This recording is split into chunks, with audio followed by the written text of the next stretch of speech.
Much awaited Bollywood movie 'Chhaava' historical action thriller ఈ నెల 14వ తేదీన విడుదల కాబోతోంది.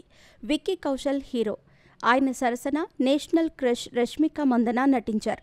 మరాఠా యోధుడు ఛత్రపతి సంభాజీ మహారాజ్ జీవిత కథ ఆధారంగా ఈ సినిమా రూపుదిద్దుకుంది. లీడ్ క్యారెక్టర్లో నటించాడు విక్కీ కౌశల్. మహారాణి యశోబాయి పాత్రలో మెరిశారు రష్మిక మందన. ఔరంగజేబ్ పాత్రను అక్షయ్ ఖన్నా పోషించాడు. ఆశుతోష్ రాణా, దివ్యా దత్తా, వినీత్ కుమార్ సింగ్, డయానా పెంటి, సంతోష్ జువేకర్, నీల్ భూపాళం, ప్రదప్ రావత్ వంటి భారీ కాస్టింగ్తో తెరకెక్కిన ఈ సినిమాకు దర్శకుడు లక్ష్మణ్ ఉటేకర్. 150 కోట్ల రూపాయల బడ్జెట్తో ఈ సినిమాను ప్రఖ్యాత ప్రొడక్షన్ హౌస్ మడ్డోక్ ఫిల్మ్ నిర్మించింది.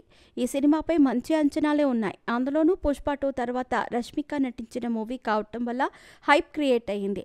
పుష్ప 2తో 1000 కోట్ల క్లబ్లో చేరిన ఆమె చావాతో కూడా ఈ ట్రేడ్ మార్క్ను అందుకోవటానికి అవకాశాలు లేకపోలేదు.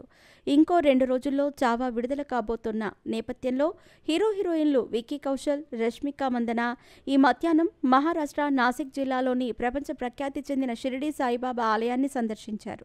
ప్రత్యేక పూజలు చేశారు. సాయినాథుని సేవలో పాల్గొన్నారు. అనంతరం ట్రస్ట్ బోర్డు సభ్యులు వారికి సాయిబాబా తీర్థ ప్రసాదాలను అందజేశారు. ఈ సందర్భంగా రష్మిక మందన కాలి గాయాలతో కనిపించారు.